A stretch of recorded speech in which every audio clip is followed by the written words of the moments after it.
মদ্যপান, ধূমপান ও মাদক সেবন স্বাস্থ্যের পক্ষে ক্ষতিকর।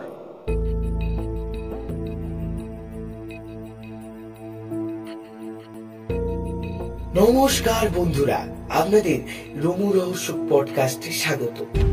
আজ আপনাদের জন্য তারাদাস বন্দ্যোপাধ্যায়ের লেখা তারানাথ তান্ত্রিক ও জরাসুর। শুরু হচ্ছে তারানাথ তান্ত্রিক ও জরাসুর। সান্ধ্য আসরে একদিন তারানাথকে বললাম, আপনার ছোটবেলার গল্প বলুন না, খুব শুনতে ইচ্ছা করছে। তারানাথ হেসে বলল, তোমাদের কথায় অনেকদিন বাদে মনে পড়লো আমারও একটা ছোটবেলা ছিল বটে। মাতৃগর্ভ থেকে ভূমিষ্ঠ হই বাউন্ডুলে নই। তা কি গল্প শুনতে চাও?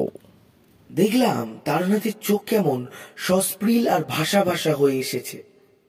শৈশবের স্মৃতি সব মানুষকেই উদাস করে দেয়। কিশোরী বলল, যা ইচ্ছে বলুন, তুচ্ছ ঘটনা আপনার বলার গুণে খুব ভালোই লাগে। আচ্ছা, আপনার পরবর্তী জীবন যে এইরকম হবে ছোটবেলায় তার কোনো আভাস পাননি? উত্তরে তারানাথ কিশোরীর দিকে তাকিয়ে বলল, আমার সিগারেট ফুরিয়ে গিয়েছে। তৎক্ষণাৎ কিশোরী বেরিয়ে গিয়ে পাড়ার মোড়ের দোকান থেকে এক বাক্স পাসিংস এনে তারানাথের সামনে নামিয়ে রাখল। একটা সিগারেট ধরিয়ে চোখ বুজে তৃপ্ত মুখে ধোঁয়া ছেড়ে তারানাথ বলল,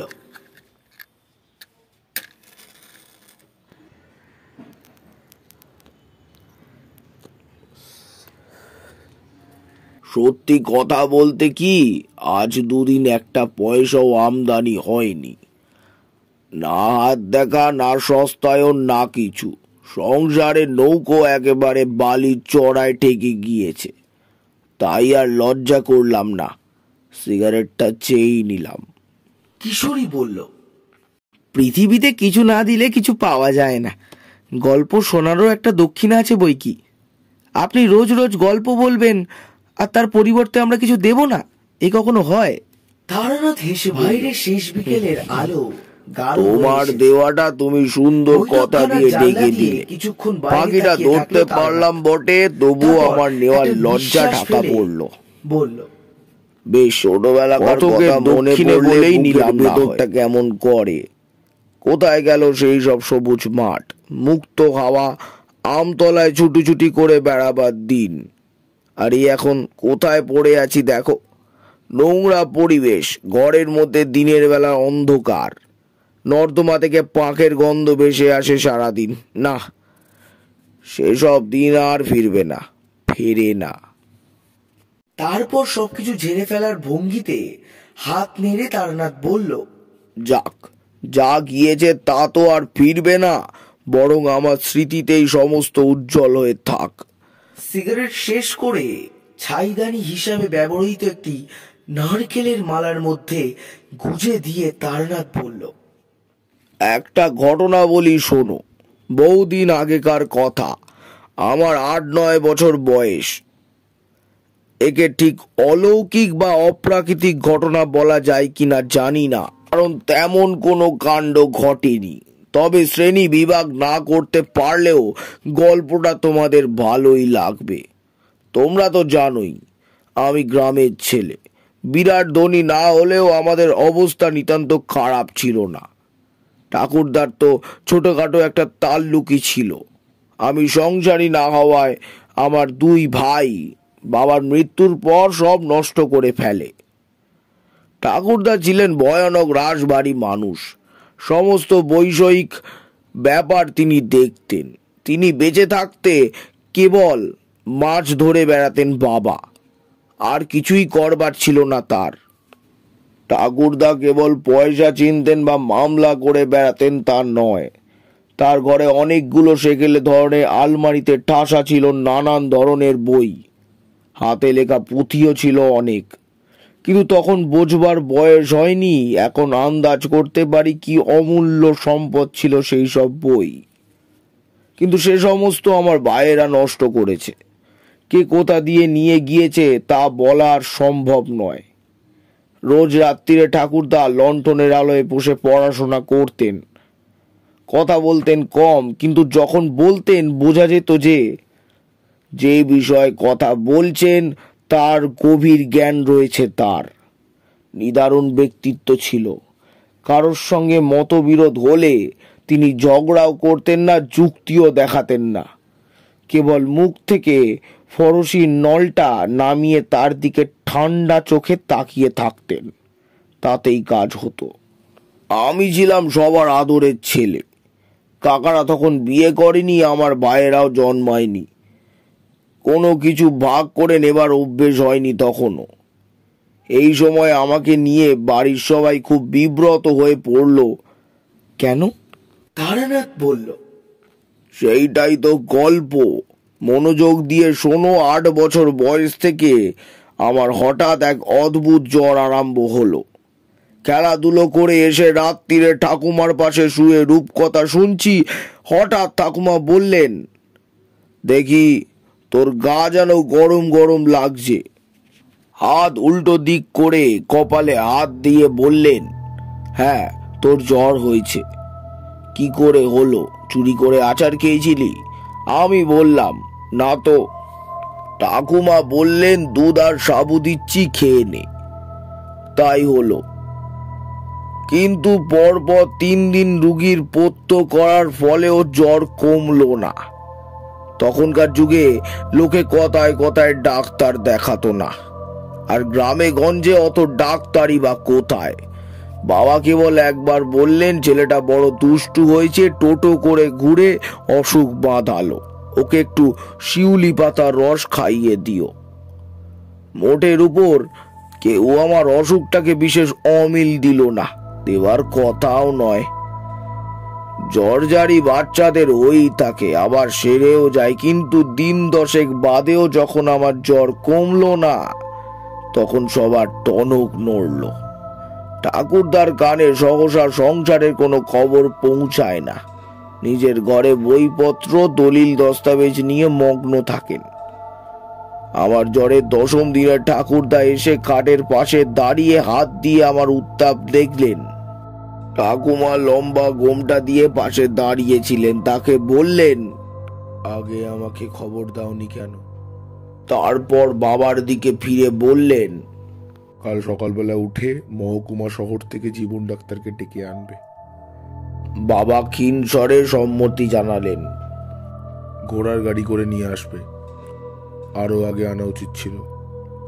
টাইফয়েড যদি হয় তাহলে কি হবে ভেবে দেখেছো একবার? বাবার মুখ শুকিয়ে গেল। তখন টাইফয়েড একটা কালান্ত রোগ বলে গণ্য হতো। ব্যাকটেরিয়া ফাজ আবিষ্কার হয়নি তখনও, শুধু জল চিকিৎসা হতো। বাবা পরের দিনই দুপুরের মধ্যে শহর থেকে বড় ডাক্তার নিয়ে এলেন। ডাক্তারবাবু বুকে নল বসিয়ে পেট টিপে টিপে জিভ দেখে এবং মা আর ঠাকুমাকে অনেক প্রশ্ন করে তারপর বললেন, টাইফয়েড বলে মনে হচ্ছে না। বাবা জিজ্ঞাসা করলেন, তাহলে কি ম্যালেরিয়া? ডাক্তারবাবু বললেন, বলতে পারছি না, আরো কদিন দেখতে হবে। একটা থার্মোমিটার কিনে রাখুন, রোজ 3 থেকে 4 বার জ্বর দেখে লিখে রাখবেন। তারপর একটা ওষুধ লিখে দিয়ে যাচ্ছি, সেটা খেয়ে কেমন থাকে জানালে তারপর দেখা যাবে। অর্থাৎ আন্দাজে চিকিৎসা শুরু হলো। এই সবে আরম্ভ। এরপরে কত যে ডাক্তার এলো আর কত যে ওষুধ খেলাম তার কোনো ইয়ত্তা নেই। পেটের মধ্যে ডাক্তারখানা খোলবার জোগাড় হয়ে গেছিল, কিন্তু বিচিত্র জ্বর কিছুতেই কমলো না। প্রায় 2 মাস হয়ে গেল আমি তখন হাড়সারা রোগে শুয়ে আছি। মুখের ভেতর একটা তেতো স্বাদ সব সময় থাকে। জানলার ধারে শুয়ে দেখি গ্রামের হরেন, রামু, শিবেন এরা সবাই গুলতি হাতে পাখি মারতে যাচ্ছে, কিংবা ছিপ হাতে চৌধুরীদের পুকুরের দিকে চলেছে। আমাকে দেখে ওরা জিজ্ঞাসা করে, কিরে জ্বর কমলো? আমি মাথা নাড়ি, ওরা চলে যায়। মা আর ঠাকুমা প্রায় খাওয়া দাওয়া ছেড়েই দিয়েছেন। বাবার থমথমে মুখ দেখলে আমার বুকের মধ্যে কেমন করে। এর ভেতরে একদিন তিনি কলকাতা থেকেও বড় ডাক্তার ধরে আনলেন। সবই হলো, কিন্তু আমার অসুখ সারলো না। জ্বর খুব একটা বাড়ে না, কিন্তু গা থেকে ছাড়েও না। ও সে ভয়ঙ্কর সময় গিয়েছে। একদম কাহিল হয়ে পড়েছিলাম, বিছানা থেকে উঠে দাঁড়াবার ক্ষমতা ছিল না। প্রথম দিকে ঠাকুমা কোলে করে বাথরুমে নিয়ে যেতেন, তারপর থেকে ওগুলো বিছানাতেই সারতে হতো। আমার কোনো মৃত্যু ভয় হয়নি, কারণ ওই বয়সে শিশু মৃত্যুকে চেনে না। কেবল খেলতে যেতে পারি না বলে, বাড়ি থেকে বেরোতে পারি না বলে মন খারাপ লাগতো। একদিন কেবল ভয় পেয়েছিলাম। বিকালের দিকে ঘুমিয়ে পড়েছি, তখন আমার ঘুমাবার সময় কোনো ঠিক ছিল না। সব সময় উল্টো পাল্টা হয়ে শুয়ে পড়তাম। সারাদিন শুয়ে থাকাতো, যখন তখন ঘুমিয়ে পড়তাম। একদিন বিকেলে জেগে উঠে দেখি আধো অন্ধকারে ঘরে মা রয়েছেন। ভয় পেয়ে বলে উঠলাম, মা, কি হয়েছে? মা তখন প্রথমে উত্তর দিতে পারলেন না। এখন বুঝতে পারি কান্না তার গলায় বুঝে গিয়েছিল। উত্তর না পেয়ে চেঁচিয়ে উঠলাম, কি হয়েছে? তোমরা অমন করে তাকিয়ে রয়েছ কেন? ঠাকুমা এগিয়ে এসে আমাকে বুকের ভেতরে জড়িয়ে ধরে বললেন, কিছু হয়নি, চিৎকার করছিস কেন? শরীর অস্থির করবে।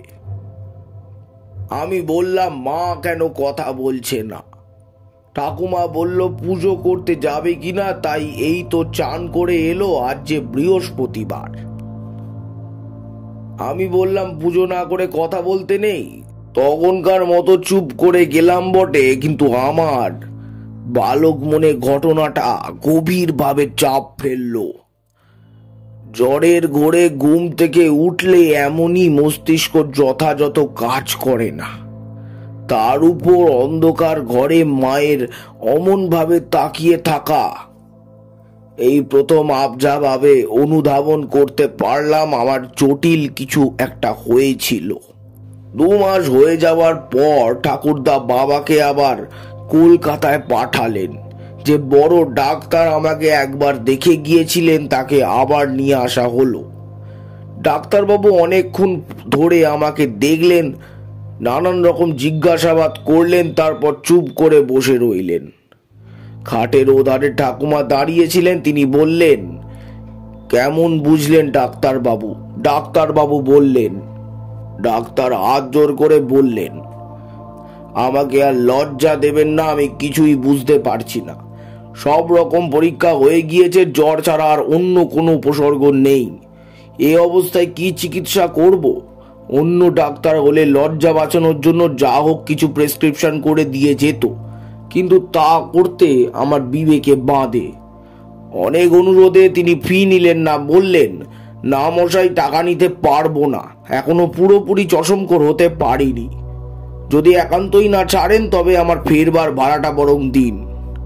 গ্রাম্য বাঙালি পরিবারে যা বৈশিষ্ট্য, এরপর সবাই দৈব ওষুধের সন্ধানে ব্যস্ত হয়ে পড়লেন। নারায়ণপুরে কে নাকি ঠাকুর পেয়েছে, সেখানে গিয়ে ধর্ণা দিলে ওষুধ পাওয়া যায়। নারায়ণপুর আমাদের গ্রাম থেকে প্রায় 20-25 মাইল দূরে। অন্য কেউ গেলে হবে না, রোগীকেই অবশ্যই যেতে হবে। তা অম্লশূলের বা মির্গির রোগী হলে না হয় গেল, কিন্তু 2 মাস ভুগে আমি তখন বিছানা ছেড়ে উঠতে পারি না। আমি অত পথ যাব কিভাবে? বাবা ভেবে ভেবে উপায় বার করলেন। ঘোড়ার গাড়িতে যেতে পারবো না, কারণ ঝাঁকুনিতে মরে যাব। তাহলে বাবা বললেন, ওকে পালকি করে নিয়ে যাব। দাঁড়াও, পালকির ব্যবস্থা করি। পালকিতে আমাকে নিয়ে ঠাকুমা চললেন, বাবা ঠাকুরদা পিছন পেছন গরুর গাড়িতে। মন্দিরে ভেতর ঠাকুমার কোলে আমি সারা রাত শুয়ে রইলাম। সেই সময় অতিরিক্ত ভোগে আমার যেন মাথার মধ্যে কেমন গোলমাল হয়ে গিয়েছিল। প্রায় রাত্রির বেলা আবোল তাবোল স্বপ্ন দেখতাম। এখানেও শেষ রাত্রিরে কি একটা হিজিবিজি স্বপ্ন দেখলাম, তার কোনো মাথা মুন্ডু নেই। এমনকি সকালে মনেও করতে পারলাম না। সে রাত সকালে জিজ্ঞাসা করলাম, কিছু আদেশ টাদেশ পেয়েছো খোকা? আদেশ কাকে বলে? ঘাবড়ে গিয়ে বললাম, আগে না তো, তবে একটা স্বপ্ন দেখেছি। সে বলল, কি স্বপ্ন? তা এখন মনে পড়ছে না। সেবায়ত বলল, তা যাগ্গে ওই দেখলেই হবে। কি সব পুজো দেয়া হলো, একটা মাদুলি ঝুলিয়ে দেয়া হলো আমার হাতে। সেবায়ত কোষায় করে অনেকখানি চরণামৃত এনে আমাকে হাঁ করিয়ে খাইয়ে দিল। তাতে বহুদিনের ফুল বেলপাতার গন্ধ। আবার পালকি করে বাড়ি। মাদুলিতে কি ফল হলো তা বুঝতে পারা গেল না, কিন্তু চরণামৃত খেয়ে জ্বরের উপর আমার হলো ভয়ানক পেট খারাপ। অসুখ চলতেই লাগলো। দিন 10 বাদে বাবা একদিন টান দিয়ে মাদুলি ছিঁড়ে ফেলে দিল বাড়ির বাইরে। একদিন সময় সন্ধ্যাবেলা পরিষ্কার মনে পড়ছে দৃশ্যটা। ঠাকুরদা এসে আমার বিছানার পাশে দাঁড়ালেন। বাবা বাইরে কাজকর্ম সেরে আগে থেকেই এসে বসেছিলেন। ঠাকুরদা কিছুক্ষণ চুপ করে আমাকে দেখে বললেন, কেমন আছিস আজ? ভুগে ভুগে কেমন আছি বোঝবার ক্ষমতা লুপ্ত হয়েছিল, তাই বললাম ভালো আছি। ঠাকুরদা বললেন, তোর জন্য একটা পুজো করা হবে বুঝলি, তাহলেই তোর অসুখ সেরে যাবে। বাবা অবাক হয়ে জিজ্ঞাসা করে বললেন, পুজো? কি পুজো? ঠাকুরদা আমার পায়ের কাছে বিছানায় বসে বললেন, কাল রাত্রিরে পড়তে পড়তে একটা জিনিস জানতে পারলাম, ভগবানই পাইয়ে দিলেন বলতে পারো। আমার ঠাকুরদা নরনাথ ঘোর তান্ত্রিক ছিলেন, তা তো তোমরা জানোই। তন্ত্র সাধনার উপর অনেক বই ছিল তার মধ্যে বেশিরভাগই হাতে লেখা পুঁথি। কিছু কিছু নষ্ট হয়ে গিয়েছে, কিছু চুরি হয়ে গিয়েছিল, আর কিছু রয়েও গেছে। তারই একটা বই পড়তে গিয়ে কাল রাত্রিরে একটা ঘটনা পড়লাম বুঝলে। ঠাকুমা বললেন, কি? লেখক বলেছেন, যদি কারোর দীর্ঘদিন ধরে কালান্তক জ্বর চলতে থাকে এবং কিছুতেই সে জ্বর না সারে, তাহলে বুঝতে হবে তাকে জরাসুরে আক্রমণ করেছে। জরাসুর আবার কে? ঠাকুরদা বিব্রত হয়ে বললেন, সে তোমাকে বোঝানো কঠিন হবে। জরাসুরকে দেবতাও বলতে পারো, আবার উপদেবতাও বলতে পারো। এরা শুধু অনিষ্টই করতে পারে। পুঁথিতে লিখেছে, জরাসুরের বিধিমতো পুজো করলে জ্বর কমে যাবে। ঠাকুমা শঙ্কিত গলায় বললেন, নাও, পুজো তোমায় করতে হবে না। ঠাকুরদা বললেন, কেন? ঠাকুমা বললেন, ওসব ঠাকুরের নামই শুনিনি কখনো, আর কিবা নামে ছিরি, শুনলেই শরীর হিম হয়ে যায়। দরকার হলে চেনা জানা ভালো ঠাকুরের পুজো করো, ও পুজো তোমায় করতে হবে না। ঠাকুরদা বাধা পেয়ে রেগে গেলেন। তিনি কারো পরামর্শে মত বদলাবার পাত্র ছিলেন না। নিজে যা ভালো বুঝতেন তাই করতেন। বললেন, বকো না, আমি কি আমার নাতির খারাপ চাই? আমি ঠিকই করছি। আমার ঠাকুরদার পুঁথি বহুদিন আগেকার মস্ত এক সাধকের লেখা, তা কি কখনো ভুল হতে পারে? ভগবান পাইয়ে দিয়েছেন। ঠাকুমা জিজ্ঞাসা করলেন, তাই পুজো করবে কি করে? মন্তর টন্তর পাবে কোথায়? ঠাকুরদা খুশি হয়ে বললেন, ওইটাই তো মজা। জরাসুরের পুজোর সমস্ত বিধি ওই বইতেই সংস্কৃততে লেখা রয়েছে। দেখবে, দাঁড়াও দেখাই। একটু বাদেই ঠাকুরদা পুঁথি নিয়ে ফিরে এলেন।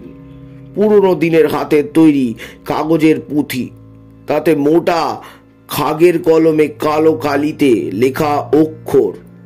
বলাই বাহুল্য, মা বাবা ঠাকুমা কেউই বিন্দু বিসর্গ বুঝলেন না, কিন্তু ঠাকুরদা মহা উৎসাহে গড় গড় করে সংস্কৃত পড়ে গেলেন অনেকখানি। তারপর এক জায়গায় থেমে গিয়ে বললেন, এই হলো পুজোর নিয়ম আর মন্ত্র। বুঝতে পারলে তো? দেববাসার মোহ বড় সাংঘাতিক। ঠাকুমা মাথা এলিয়ে সম্মতি দিয়ে জানালেন। ঠাকুরদা বললেন, আমার ভাগ্য খুব ভালো। ঠিক এর পরেই পুঁথির এই পাতাটা কিছুটা পুড়ে গিয়েছে। এই দেখো। দেখলাম সত্যি পাতার অর্ধেকটা কিভাবে যেন পুড়ে গেছে। ঠাকুরদা বললেন, তাতে অবশ্য কোনো ক্ষতি হবে না। পোড়া জায়গার আগেই পুজোর বিধি সম্বন্ধে লেখাটা শেষ হয়ে গিয়েছে, আর 12 দিন বাদে অমাবস্যা, ওই দিনেই পুজো দেব। ঠাকুরদা বাবাকে বললেন, হরিশ কুমারকে খবর দিস তো, কাল আমার সঙ্গে দেখা করবার জন্য ঠাকুর গড়াতে হবে। বাবা বললেন ঠাকুরও গড়াতে হবে? ঠাকুরদা বললেন তা হবে বই কি, না হলে পুজো হবে কি করে? বাবা বললেন কেমন ঠাকুর? ঠাকুরদা একটু কেশে নিয়ে বলল, পুঁথিতে যা বর্ণনা রয়েছে তাতে দেখা যাচ্ছে জরাসুরের চেহারা খুব একটা সুন্দর নয়। তা সে কি আর করা যাবে। পরের দিন হরিশ কুমার এসে হাজির হলো। ঠাকুরদা আদৌ ভূমিকা না করে বললেন, শোনো, তোমাকে একটা নতুন ধরনের মূর্তি গড়িয়ে দিতে হবে পুজোর জন্য, পারবে তো? জি আগে। কিসের মূর্তি? জরাসুর। জরাসুর? সে আবার কি জিনিস? ঠাকুরদা তাকে আদ্যবস্ত ব্যাপারটা বুঝিয়ে দিলেন। ঠাকুরদা বললেন, 11 দিনের মধ্যে শেষ করতে হবে, 12 দিনে পুজো। একে মূর্তি দেখতে কেমন হবে? ঠাকুরদা একটু ইতস্তত করে বললেন, 3টে মাথা হবে, 6টা পা, 6টা হাত, পেছনে একটা মোটা ল্যাজও থাকবে। আগে ল্যাজ? হ্যাঁ, ল্যাজ। আর গায়ে বড় বড় কাটা, গায়ের রং গাঢ় কালো, 3টে লাল রঙের বড় বড় চোখ হবে, আর তার ভিতরে একটা চোখ থাকবে কপালে। লাল জিভ বের করে দাঁড়িয়ে আছেন জরাসুর।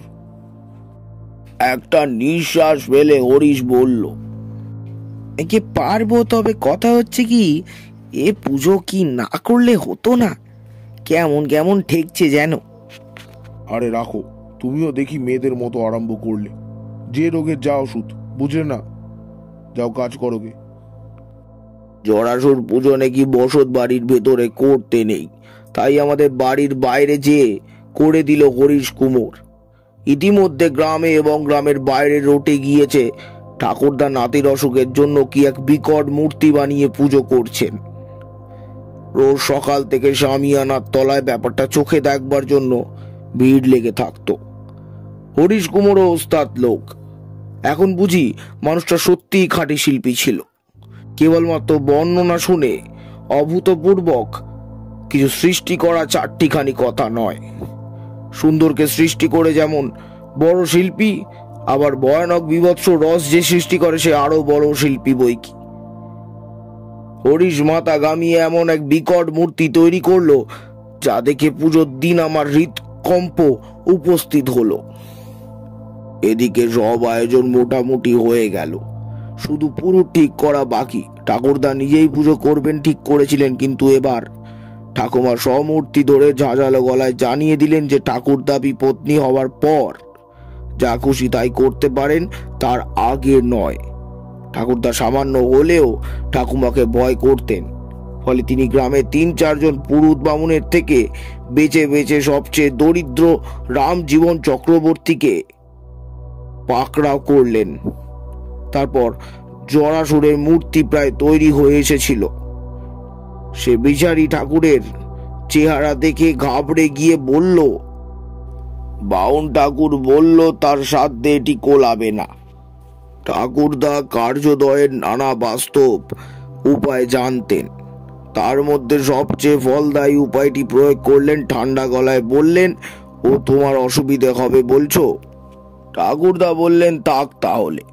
জোর করে কাউকে দিয়ে কোনো কাজ করানো উচিত নয়, বিশেষত পুজো। আচ্ছা, সাঁতরাগাছি থেকেই তাহলে পুরুত আনতে হবে দেখছি। আসলে অনেকগুলো কাপড়, থালা বাসন, ফল ফলাদি, তাছাড়া 1 মুঠো টাকা, দক্ষিণা, এইসব বাইরে গ্রাম থেকে এসে কেউ নিয়ে যাবে তা চাই না বলেই তোমাকে বলেছিলাম। বরং দক্ষিণা কিছু বেশি লাগলেও গ্রামের পুরুত করলেই ভালো হতো। তা তোমার যখন অসুবিধে। রামজীবনে 2 বয়স্ক মেয়ে, তখনও অবিবাহিত। একমাত্র ছেলে পড়াশোনা এবং পৈতৃক ব্যবসা ছেড়ে গ্রামে গ্রামে শখের যাত্রা করে বেড়ায়। কাজেই রামজীবন ইতস্তত করে বললেন, আজ্ঞে না, অসুবিধে আর কি, তবে নিয়ম কানুন তো জানি নে, এ পুজো তো বড় একটা হয় না। নিয়ম আমি তোমায় বলে দেব। 3 দিন ঠাকুরদা পুঁথি নিয়ে বসে সকাল সন্ধ্যা রামজীবনকে বোঝালেন। শেষ দিন বললেন, এবার একটা দরকারি কথা বলি শোনো।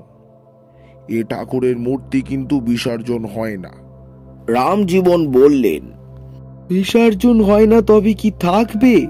না, থাকবেও না। ঠাকুরদা কিছুক্ষণ চুপ করে বোধহয় ব্যাপারটা ভাবলেন, কিভাবে ব্যাপারটা বললে ভালো হয়। তারপর বললেন, রামজীবন, পুজো হয়ে গেলে জরাসুরের মূর্তিটা গলিয়ে ফেলতে হবে। গলিয়ে ফেলতে হবে মানে? উপর থেকে জল ঢেলে মাটি গলিয়ে? বাধা দিয়ে ঠাকুরদা বললেন, জল দিয়ে নয়, রক্ত দিয়ে। হ্যাঁ, বলির বসু আগে থেকেই এনে রাখতে হবে। পুজো হয়ে গেলে একের পর এক বলি পড়বে আর সেই রক্তে স্নান করানো হবে ঠাকুরকে। বলি চলবে যতক্ষণ না সমস্ত মাটি গলে কাঠামো বেরিয়ে পড়ছে। যত পশু লাগবে লাগুক। রামজীবন নির্বাক হয়ে বসে রইলেন।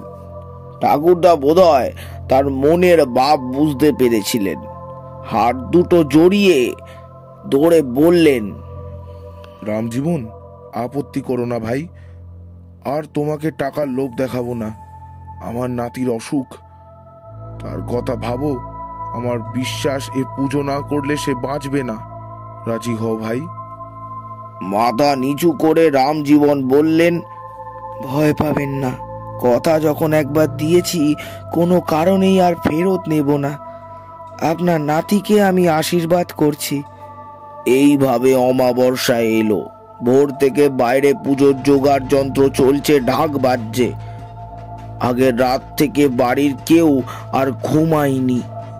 মা এবং ঠাকুমা সারা রাত জেগে পুজোর সাজ করে দিয়েছেন। সাধারণ সে সময় কারো বাড়ি কোনো কাজ উপস্থিত হলে পাড়ার সবাই সাহায্য করতে আসতো, কিন্তু জরাসুরের মূর্তি দেখে কারো সে ইচ্ছা বা সদ্ভাবনা জাগিনি। তবে আগে না এলেও পুজোর দিন সকাল থেকেই আশেপাশে 4-5খানা গ্রাম থেকে লোকজন এসে ভিড় করলো। তাদের মধ্যে মূর্তির সামনে কুশাসনের উপর স্নান করে গরদের কাপড় পরে বসে আছেন রামজীবন চক্রবর্তী। তার হাতে কোষ্ঠীর মতো গোল করে পাকানো কাগজ। তাতে তিনি ঠাকুরদার পুঁথি থেকে জোগাড় পুজোর মন্ত্র নকল করে নিয়েছিলেন। বেলা 9টা নাগাদ ঠাকুরদা আমার বিছানার পাশে এসে কপালে হাত দিয়ে জ্বর দেখলেন। তারপর নরম গলায় জিজ্ঞাসা করলেন, খুব কষ্ট হচ্ছে দাদু? বললাম, হ্যাঁ। মাথায় হাত বুলিয়ে দিয়ে ঠাকুরদা বললেন, আর ভয় নেই, এইবার সেরে যাবে তুমি। নে ওঠ তো দেখি, আমার সঙ্গে চল। ঠাকুমা বললেন, না না, ওকে কোথায় নিয়ে যাচ্ছ? ও এইখানেই থাক। ঠাকুরদা মৃদু গলায় বললেন, কিন্তু পুজোর জায়গায় তো ওকে থাকতে হবে। ঠাকুমা বলল, না না, ও যাবে না। ঠাকুরদা আমায় মায়ের দিকে ফিরিয়ে বললেন, বৌমা, ওকে বোঝাও তো, বলো যে আমার নাতিকে আমি কারোর চেয়ে কম ভালোবাসি না। মা চুপ করে রইলেন। আমি বিছানা থেকে কোনো মতে উঠে দাঁড়িয়ে বললাম, চলো, আমি তোমার সঙ্গে যাব। বাড়ির পিছন দিকে খিড়কির পুকুর, তার পাড়ে এনে ঠাকুরদা বাবাকে বললেন, যাও, ওকে ধরে চান করিয়ে দাও। পরিবারের সবাই আপত্তি করার ভাষা হারিয়ে ফেলেছিলেন।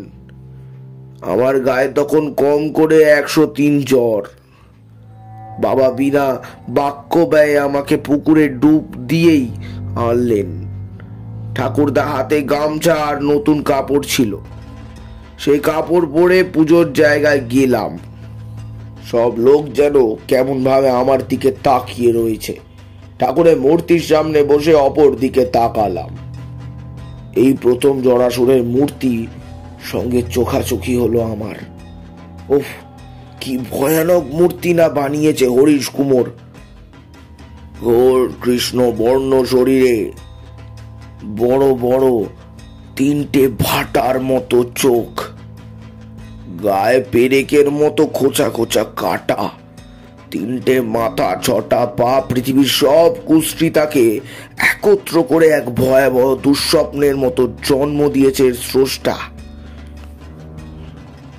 বাবা ঠাকুরদা আগে স্নান সেরে নিয়েছিলেন। তারা দুজন আমার দুপাশে বসলেন। পুজো শুরু হলো। চারদিকে বেদম ঢাকের আওয়াজ, ধুনোর ধোঁয়া, চারদিকে অন্ধকার। রামজীবন চক্রবর্তী দৃপ্ত স্বরে মন্ত্র পাঠ করে চললেন। আমি দুর্বল শরীরে কোনো মতো আসনে বসে আছি মাত্র। ঠাকুরদা এক হাতে আমাকে জড়িয়ে ধরে রয়েছেন। ঘন্টা খানেক বাদে পুজো শেষ হলো। রামজীবন হেঁকে বললেন, সরে যাও সব, এবার বলি। ঠাকুরদা কত করেছিলেন আমার জন্য। অত বড় মূর্তি গলাতে কত ছাগল বলি দিতে হবে তার কোনো ঠিক নেই। কাজেই নিখুঁত দেখে বহু ছাগল জোগাড় করে রাখা ছিল। ঠাকুরদার ইঙ্গিতে নিবারণ কামার রামদা হাতে এগিয়ে আসলো এবং কাজ শুরু করলো। সমবেত সবাই নির্বাক আতঙ্কে তাকিয়ে দেখছে। অত মানুষ জড়ো হয়েছে সেখানে, কিন্তু এতটুকু শব্দ নেই কোথাও। জরাসুরের শরীর বেয়ে পড়ছে টাটকা রক্তের ধারা। সেই লাল রক্ত স্নান করছে বিকট মূর্তিকে, যেন বিকটতর লাগছে। একটু একটু করে ধুয়ে যাচ্ছে রং, গলে যাচ্ছে চোখ, মুখ, বিকৃতি অর্ধ গলিতাঙ্কে। কি বিভৎস হাসি হাসছে দুঃস্বপ্নের দেবতা। বেশিক্ষণ তাকাতে পারলাম না, চোখ সরিয়ে নিলাম। পেছনে তাকিয়ে দেখি অনেকেই এ দৃশ্য সহ্য করতে পারেনি। কখন নিঃশব্দে পুজো মণ্ডপ শূন্য হয়ে এসেছে। সেই শূন্যতার মধ্যে কেবল একটু বাদে বাদে উঠছে নামছে নিবারণ কামারের রামদা।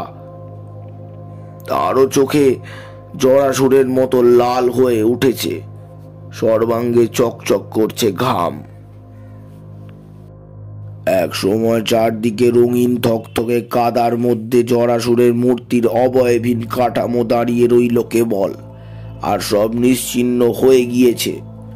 আমি এলিয়ে পড়েছি ঠাকুরদার কোলের ভেতর। ঠাকুরদা বুকের মধ্যে ধরে আমাকে বাড়িতে নিয়ে এলেন। আবার আমাকে বিছানায় শুইয়ে দেওয়া হলো। অবস্থা দেখে ঠাকুমা আমার মাথা কেবল নিয়ে বসলেন। বাবা নিজে বাতাস লাগালেন পাখা দিয়ে।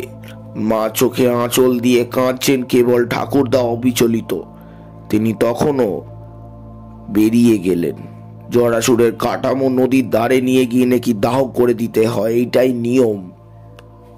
কিন্তু আশ্চর্য ব্যাপার কি জানো, জরাসুর জাগ্রত দেবতা বলেই হোক বা ঠাকুরদার দৃঢ় ইচ্ছা শক্তির ফল হিসাবেই হোক, সবাইকে অবাক করে পরের দিন আমার জ্বর ছেড়ে গেল এবং আর এলো না। তারপরও কিছুদিন বাড়ির সবাই ভয়ে ভয়ে থাকতো।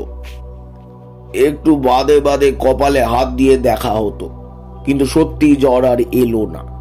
ঠাকুরদার সম্মান দারুণ বেড়ে গেল। শুধু পরিবারের ভেতরে নয়, আশেপাশে বহু গাঁয়ের লোক তাকে একজন বিচক্ষণ মহাপুরুষ বলে মনে করতে লাগলো। সারাদিন ধরে বিস্তর লোক নানা পরামর্শ নিতে আসতো। ফুর্তির চোটে ঠাকুরদা অর্ডার দিয়ে কাশি থেকে উৎকৃষ্ট অম্বরী তামাক আনলেন। অবশ্য এই সম্মান বেশি দিন ভোগ করতে পারেননি তিনি। আমার জ্বর সারার ঠিক 6 মাসের মাথায় ঠাকুরদা মারা যান। যন্ত্রণাহীন মৃত্যু। কাউকে কষ্ট দিলেন না, বিছানাতে পড়েই রইলেন। একদিন সকালে তাকে ডাকতে গিয়ে দেখা গেল বিছানায় তার প্রাণহীন দেহ পড়ে আছে। রাত্রিরে ঘুমের মধ্যে কখন প্রাণ বেরিয়ে গিয়েছে, বোধহয় মৃত্যু আসন্ন অনুভব করে ইষ্ট মন্ত্র জপ করেছিলেন, কারণ ডান হাতের বৃদ্ধাঙ্গুষ্ঠ দিয়ে কর ধরা ছিল। সবাই বলল সন্ন্যাস রোগ। এইভাবেই ঠাকুরদা চলে গেলেন। ঘটনাটা এখানেই শেষ হতে পারত, কিন্তু হলো না। বিধাতা পুরুষ বড় রসিক। আমি জানতাম না যে এই ঘটনা একটা বৃহত্তর উপসংহার রয়েছে। জানলাম প্রায় 25 বছর পরে। তখন আমার অনেক সাধু সঙ্গ করা হয়ে গিয়েছে। পাকা ভবঘুরে তান্ত্রিক। তখন একদিন ঘুরতে ঘুরতে এক গ্রামের প্রান্তে একজন সাধুর মাঠের আশ্রয় নিলাম। বেশ সৌম্যদর্শন সাধু।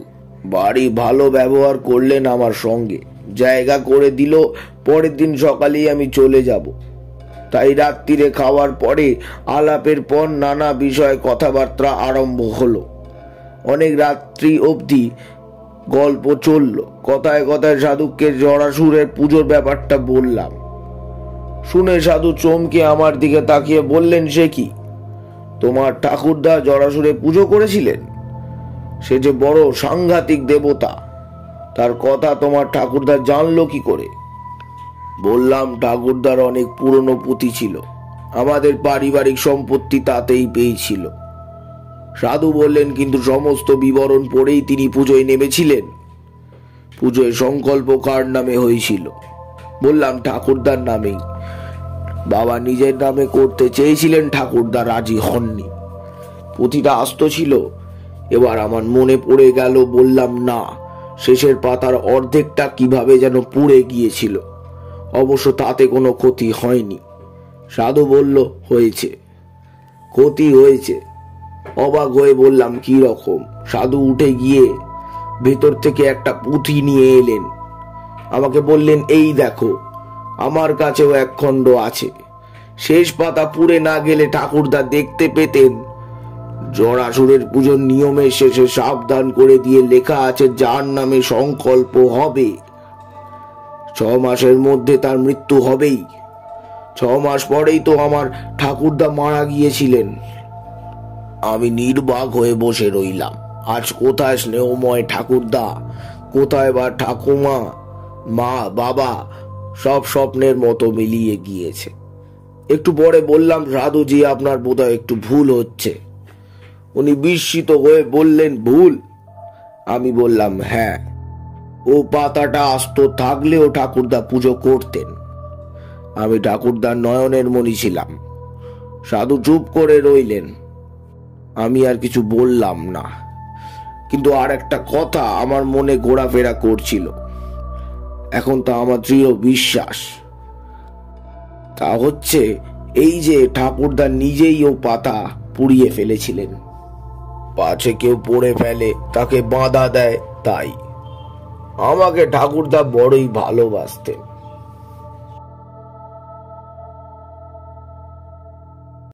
তারানাথ গল্প থামিয়ে চুপ করে রইল। জল চকচক করছে নাকি তার চোখে। এই প্রথম আমি আর কিশোরী তারানাথের গল্পের শেষে বিশ্বাস অবিশ্বাস নিয়ে কোনো প্রশ্ন ওঠাতে পারলাম না।